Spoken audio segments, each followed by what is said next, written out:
Kisah kembali berlanjut. Zhuang menemui fakta kalau Qin adalah putri angkat Bos Hao.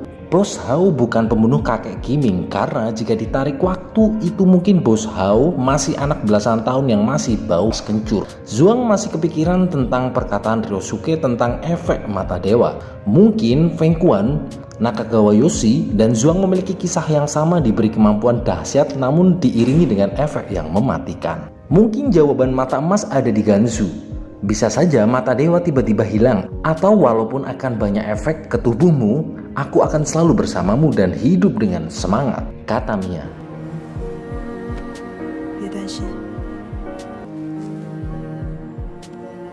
Qin melaporkan ke Bos Hao kalau dia telah gagal merebut mata giok dan Lumang tertangkap oleh Mia. Bos Hao tahu kalau Zhuang bekerja sama dengan Ryosuke untuk mencari tahu tentang mata dewa ke gurun Gansu. Sesuai dengan petunjuk 40 tahun yang lalu bahwa di situ Nakagawa Yoshi mendapatkan mata dewa. Bos Hao terlihat khawatir dengan gurun itu karena panas sekali, sedang dia butuh reboisasi.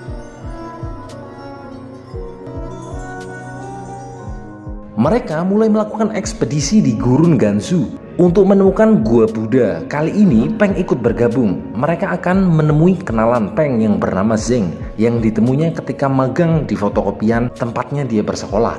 Dan Zeng, dia sudah paham wilayah gurun. Kemudian di jalan mereka berpapasan dengan penggembala unta. Huang yang banyak bacot bilang kalau menggembala hewan jangan di jalan, bahaya. Lagian itu kan hewan yang paling taat lalu lintas. Maksudnya? Tanya Zhuang. Nah itu, unta makan keselamatan. Tiba-tiba mobil mogok, sedangkan jarak penginapan masih jauh. Datanglah penggembala tadi. Penggembala itu menawarinya untuk naik unta. Huang dengan sombongnya menolaknya karena dengan kecepatan seperti itu, ya pasti tua di jalan. Lalu Huang menantangnya untuk taruhan balapan unta. Kalau Huang menang, dia harus meminjamkan untanya. Kalau Huang kalah, maka Huang akan dipinjami unta. Lah, kok sama? Mereka bersiap. Berbekal pengalaman sebagai supir delman, Huang memimpin karena diberi kesempatan jalan duluan.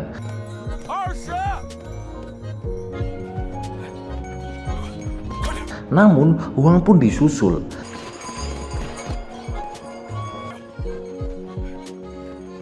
Zhuang dan Mia kaget, ternyata Huang bisa beneran menaiki unta. Namun Huang tetap kalah. Mereka sampai di penginapan. Zeng besar di gurun. Kemudian Huang tanya apakah banyak sumber harta karun di sini. Emang duit nomor 1 pokoknya lah. Luas gurun itu diperkirakan mencapai 45.000 km persegi. Kalau Jakarta luasnya 661 km persegi.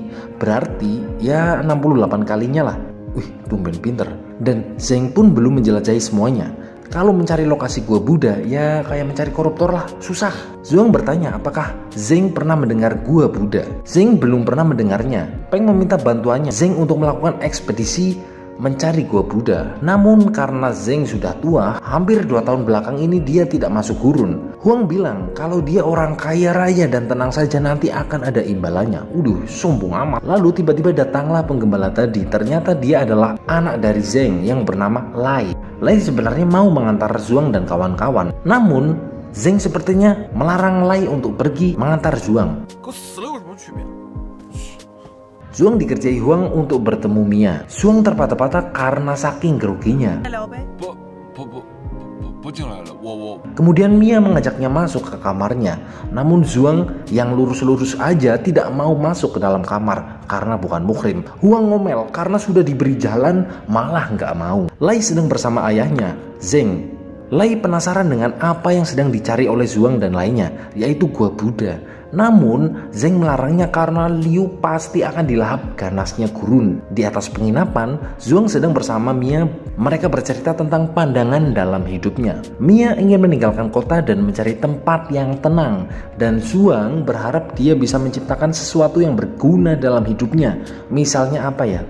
Tusuk gigi. Karena tanpa ditemukannya tusuk gigi, mulut kalian akan penuh selilit. Namun dengan efek samping mata dewa, mungkin Zhuang belum sempat membuat sesuatu yang bermanfaat bagi orang lain. Mia bilang, pasti mereka akan menemukan gua Buddha untuk menyelesaikan masalah yang dialami oleh Zhuang. Karena Mia polisi, sehingga dia mengayomi rakyatnya. Lalu Mia memberikan intercom nirkabel agar mereka selalu bisa berkomunikasi. Zeng mengingatkan, sudah ada angin, sebentar lagi ada badai pasir. Huang merasa kalau Zeng tahu Gua Buddha, namun dia tidak mau bilang karena alasan tersendiri. Liu mendengarnya dari luar. Lalu pada malam hari ada seseorang yang keluar membawa unta. Karena badai yang begitu pekat, kemudian orang itu semaput alias pingsan.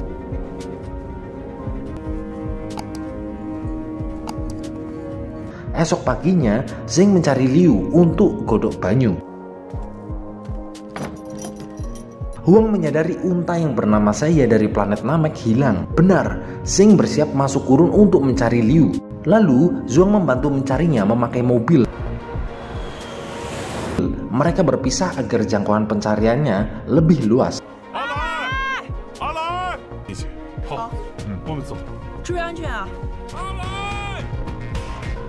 Zhuang menemukan bel milik Saya. Akhirnya Zhuang menemukan Liu yang sedang dalam keadaan seret.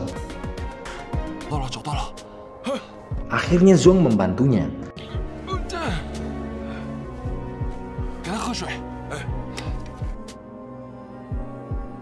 Zhuang dan lainnya sedang bersantai, lalu Liu dan Zeng datang berterima kasih dan akan memberikan unta ke Huang. Namun sayangnya Jia alergi unta karena mereka telah menyelamatkan Liu. Zeng akan membalas budi dan ternyata Zeng pernah melihat Gua Buddha 24 tahun yang lalu. Kemudian flashback ke saat itu. Lah ini kok udah tua ya, padahal 24 tahun yang lalu. Di flashbacknya Zeng menemukan sebuah kuil Buddha yang terbuat dari pasir.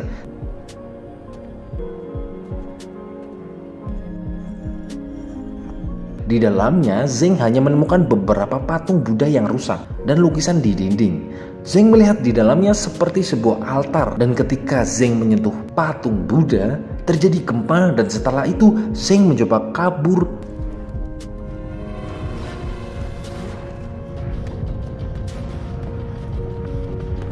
Dan setelah kejadian itu, Zeng mencoba mencari Gua Buddha itu, namun tidak menemukannya lagi selama 24 tahun. Dan ketika Gua Buddha muncul, gurun menjadi banyak pasir hisap. Kemunculannya juga singkat, dan jika tidak keluar tepat waktu, ya koi. Kalau tidak ada tujuan yang benar-benar penting, mending tidak usah mencari Gua Buddha, kata Zeng. Kemudian Zeng memperlihatkan peta gurun dan perkiraan lokasi Gua Buddha. Zhuang teringat omongan Zeng kalau Gua Buddha muncul ketika bulan dalam keadaan supermoon atau bulan purnama. Kemudian Paman De menelpon Zhuang. Paman De mengajaknya minum teh katok bersama. Namun Zhuang tidak bisa karena sedang berada di gurun Gansu. Kemudian Zhuang bertanya tentang apa yang disebut supermoon. Paman De menjawab, konsepnya itu seperti pasang surut air laut. Ketika bulan dalam keadaan purnama, topografi pasir di gurun juga berubah dan terjadi perubahan berkala, dan itu fenomena yang sangat langka karena Paman De yang sudah tuir saja belum pernah melihatnya. Huang tiba-tiba datang dan memberi nasihat, jangan terlalu rajin karena masih ada hari esok. Ingat, seperti kata pepatah, kalau ada sumur di ladang, bolehlah kita menumpang mandi. Kalau ada umur yang panjang, bolehlah mandi bersama. Itu mamesum. Mereka mulai bersiap. Mia takon, anak buah naga kau kan banyak, kenapa tidak bisa menemukan Gua Buddha dan menyuruh mereka pergi untuk mencari melalang buana di gurun Gansu? Huang menjawab, seberapapun kaya dan berkuasanya Ryosuke, namun dia tidak memiliki mata dewa yang mampu melihat segalanya. Udih, tumben benerin. Lalu Zhuang berteriak, mereka beruntung karena 2 minggu lagi akan muncul supermoon, jadi mereka harus bersiap-siap. Dan masih sempat-sempatnya aja Huang menelpon Jia dan bilang dia akan memimpin ekspedisi di gurun Gansu karena dia adalah bawang unta bersertifikat. Peng yang mendengar obrolan itu bilang ke Huang, lain kali kalau ada panggilan video tolonglah di kandang unta saja. Zhuang pun bilang, ya betul, mending kamu pergi kandang unta aja. Di sana ternyata ada pasar benda antik. Huang dan Peng melihat-lihat di sana. Huang dengan sombong komen pengunjung di sana hanya melihat-lihat, tidak membelinya. Wah, kerek. Lalu Huang malah menghina barang-barang di tokonya Kok Jingan. Terjadi cekcok karena Huang membeli dengan duit kurang. Lalu mereka dikepung oleh orang-orang di sana.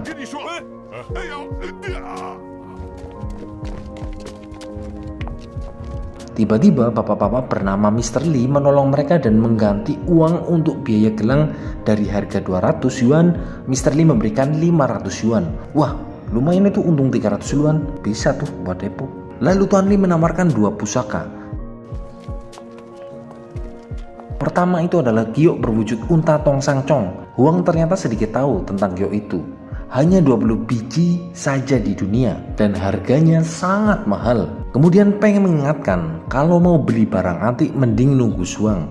Namun Huang yang sok tahu tetap saja membelinya dengan harga 3 juta yuan. Widih, dan ini sok kaya banget ya. Peng sewot karena dengan mudahnya Huang menghabiskan 3 juta yuan dengan seklepatan mata. Huang membela diri, kan ini investasi masa depan. Iya kalau beruntung, kalau rugi siapa yang menanggungnya? Kata Peng.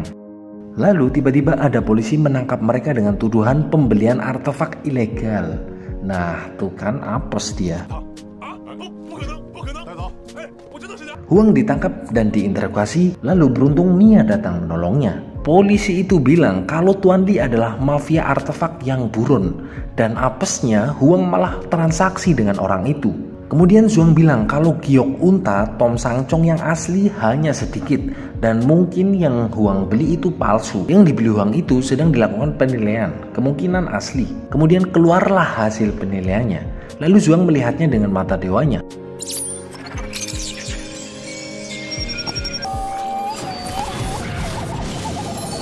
Zhuang bilang baik dari model dan tekstur begitu sempurna, namun sayangnya itu adalah barang palsu. Huang masih bingung.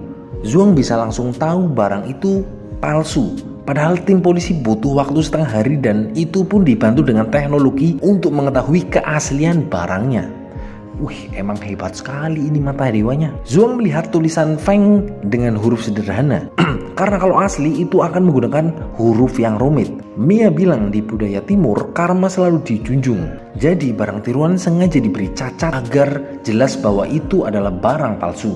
Huang protes, kenapa tulisan Feng ditulis di dalam? Kalau itu sengaja agar orang lain tahu. Kemudian Zhuang menduga, tulisan yang sengaja di dalam itu memang diperuntukkan untuk orang-orang yang bisa melihatnya. Dan jika menemukan orang yang membuat patung unta, apakah itu akan menjawab ada hubungannya dengan mata dewa? Lalu Zhuang bilang, katanya Mr. Lee membelinya dari orang yang bernama Wu. Kemudian mereka menuju tempat Wu. Mereka melihat pasar gelap di sana. Ya enggak gelap-gelap banget sih sebenarnya.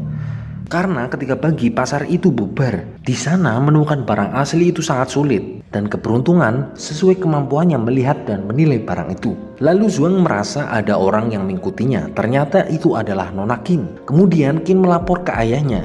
Dia mendapatkan jejak Zhuang. Dan bos Hao akan mengirim orang untuk membantu Qin.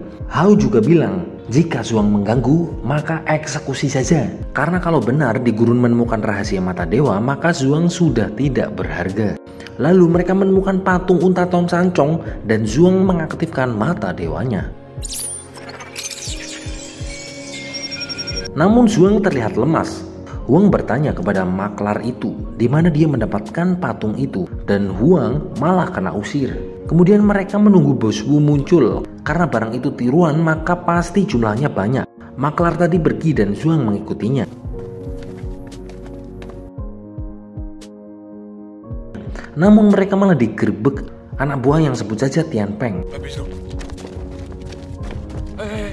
Kemudian Zhuang bilang patung itu palsu, berarti Tian Peng sudah melakukan penipuan. Namun Tian Peng menyangkal, lalu Zhuang menantangnya kalau barang itu asli maka dia harus mengatakan asal dari barang itu. Dengan marah dia mengiyakan. Kemudian tidak habis fikri, Zhuang langsung membanting patung itu dan menjelaskan kenapa di dalam patung unta itu ada aksara Han sederhana. Tian Peng masih ngeyel dan tidak percaya kalau barangnya palsu. Dan kemudian polisi datang menangkap mereka semua. Ternyata Tian Peng mendapat barang itu dari Mr. Lee. Hari sudah pagi dan mereka belum menemukan petunjuk. Kemudian Zhuang terlihat lelah. Lalu dia menelpon Huang karena semalaman tidak VCS. Lagi-lagi Huang menggombal dan dia langsung mematikannya karena muak.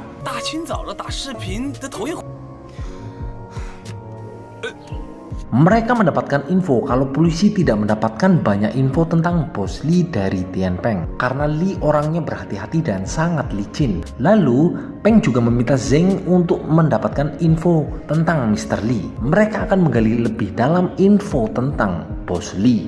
Zhuang mendatangi sebuah rumah. Mereka mendatangi orang yang membuat kotak pembungkus patung. Namun Tian Peng dan Bos Li jarang dia temui. Kemudian Zhuang menggunakan mata dewanya.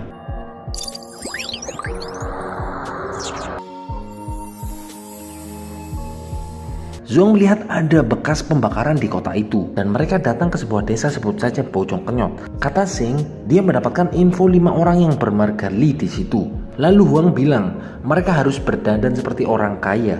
Kemudian Zhuang memakai mata dewanya melihat siapa yang membuat patung unta itu.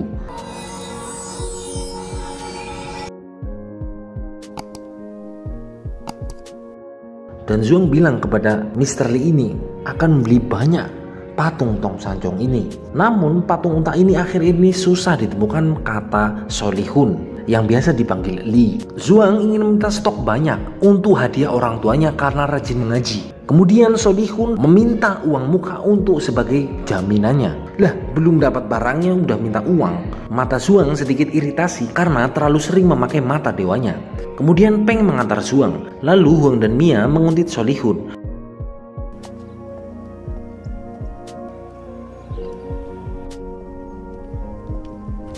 Mereka kehilangan jejak. Li Hun dan Mia merasa aneh. Kenapa di desa-desa ini semua rumah tertutup dan rumah-rumah di sana sangat sepi? Sungguh mengherankan, kata Mia. Li Hun berada di lokasi pembuatan patung. Ternyata Li Hun mempekerjakan seseorang untuk membuatnya dan Li marah karena pembuatnya itu menulis huruf di dalamnya. Huang mengakui Mia sebagai istrinya yang sedang hamil karena lupa nggak dicabut. Apa itu ya? Huang bilang seperti itu agar tidak dicurigai. Mia bertanya, kenapa desa ini sangat sepi? Bibi Mina bilang kalau dulu di desa kami ramai, namun setelah ada pabrik dan semua orang menjadi budak pabrik, desa ini menjadi sepi. Pabrik itu terletak di bagian utara dan setiap malam ada suara dan cahaya yang aneh dari sana. Kemudian ternyata ada orang yang menguping. Li Hun sedang bertemu koleganya. Dia berniat untuk membeli pabriknya Li Hun. Namun orang ini, sebut saja Siama Kacil, bilang tidak hanya pabriknya saja yang dibeli, tetapi karyawan, ibu kantin, tukang parkir, tukang penjaga WC, dan seisi-isinya WC-nya akan dibeli dengan harga 50 juta yuan atau dengan setara 108 miliar. Dan itu hanya uang muka, belum uang-uang lainnya. Huang bilang kalau di desa itu ada hantu Gio Unta sehingga warga di sana kabur dan juga ada pabrik kosong di sana. Zhuang bilang ada pabrik terbengkalai, mengapa ada asap dan suara di sana. Itu mencurigakan. Huang menolak pergi ke sana karena ada rumor hantu yang bergentayangan di sana. Mereka pergi ke sana dan Huang akhirnya ngikut juga.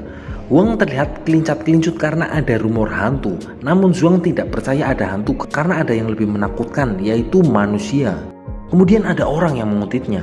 Mereka mengeceknya, lalu Zhuang menemukan pecahan bahan dari pembuatan patung Tom Sanceng yang ternyata itu belum lama. Dan rumor hantu yang ada mungkin karena proses pembuatan patung itu.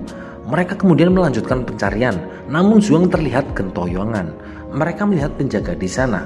Peng dan Huang menemuinya dan Peng langsung mengeksekusinya.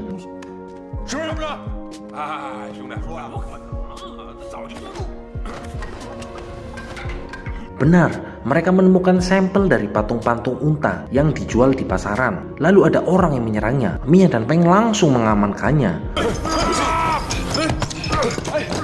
Orang itu ingin dieksekusi karena lelah dipaksa membuat barang palsu. Zhuang bertanya, kenapa patung-patung yang di sana tidak terdapat huruf yang bertuliskan Feng? Di tempat lain, Solihun memperingatkan anak buahnya untuk mengepung Zhuang dan lain-lain di pabriknya. Orang itu bernama Feng Guangqing. Dia yang selama ini membuat patung unta Tong Sancong. Pabrik itu adalah usaha keluarganya. Namun karena terlilit hutang ke bos Li Hun, pabrik itu dan dirinya menjadi jaminan untuk membuat patung Tom Sancong tiap hari. Apalagi sekarang pabrik itu sudah dijual ke orang Jepang. Dan Feng akan menjadi bawahan orang jahat untuk membuat barang palsu. Dan Feng sudah tidak mau karena itu berdosa. Zhuang berharap keahlian Feng bisa menjaga warisan leluhur dan masuk kurikulum di SD-SD di sana. Mia bilang kalau dia poluan karena dia wanita. Kalau polusi laki-laki apa ya? Cari tahu sendiri. Bos Li Hun akan membayar kejahatannya dan akan segera diproses, kata Mia.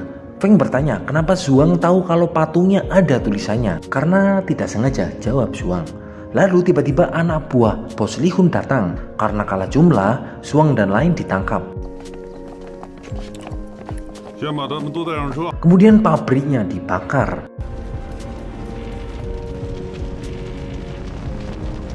Feng terlihat marah. Bos Lee bilang kalau dia akan membuat pabrik yang lebih besar agar Feng bisa membuat barang palsu lebih banyak.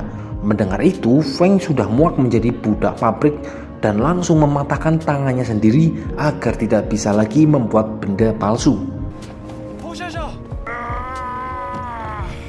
Waduh, yang dipatahkan tangan kiri lagi. Ini cepoknya gimana ya? Kemudian Mia dan Peng langsung beraksi.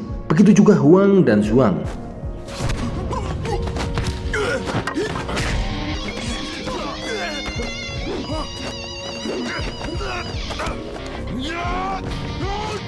Jelas Zhuang mengaktifkan mata dewanya untuk berkelahi. Kemudian datang orang bertopeng membantunya. Begitu juga para polisi. Dia datang dan mengepung Bos Li Hun. Mia mau menangkap orang yang menolong Zhuang, namun dia langsung berhasil kabur. Orang bertopeng itu sempat menjatuhkan patung belalang. Para polisi berterima kasih kepada Zhuang dan lainnya. Di tempat lain, Qin merasa kehilangan sesuatu.